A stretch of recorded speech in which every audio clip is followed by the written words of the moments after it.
and we don't worry much about what is the right form for the downhills, okay? But there is some important stuff just to keep your core close to your center of gravity, okay? So you always need to watch out for how far is your legs from your center of gravity. Your center of gravity is here, okay? So if you're leaning way too much in the front, okay, you're not gonna be balanced, okay? If you're also your core is way ahead of your legs, you're also not gonna be balanced. So whenever you run, try to always make sure that you're landing at least like 2 inches, 3 inches back or front away from your core, so you keep your balance, okay? Because the center of gravity is always here around this area, okay?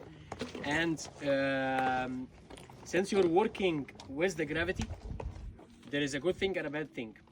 You can make both of them in your benefit, okay? The good thing is that your physical demands as on your aerobic system, okay, and your cardiovascular system is very low, because your heart rate will always be low, okay, because you're actually not exerting so much energy, okay?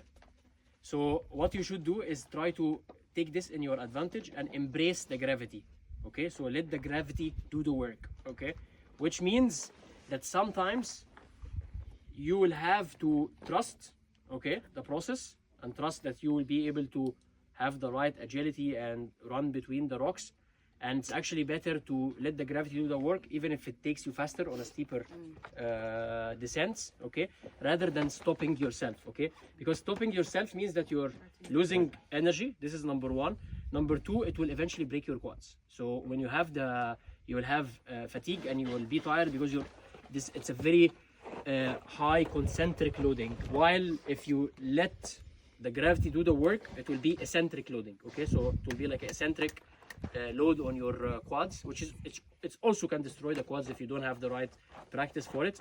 But the good thing is that once you do once or twice every 2 weeks a nice downhill bot or downhill run, okay, then you start to build this eccentric muscle memory, okay?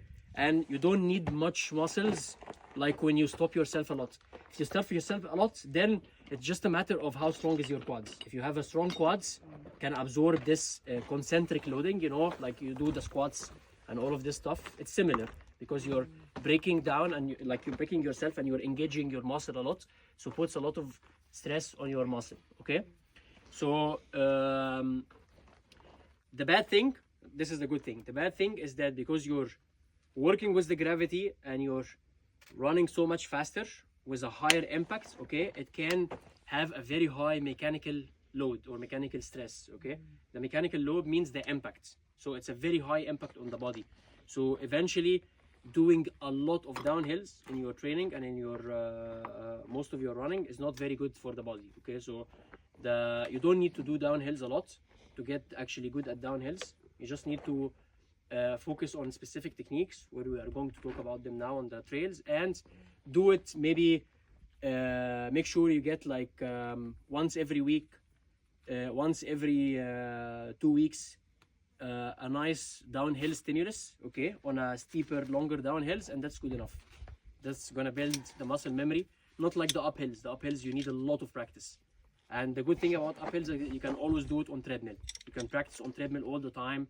Just do mimic the same locomotion, either running on a very steep treadmill like 15%, or power hiking on a steep treadmill. And the good thing about treadmill is that you can only train on the uphill without, you know, increasing your impact on the downhill. But if you're training uphills on the trails, you'll have to go down eventually also.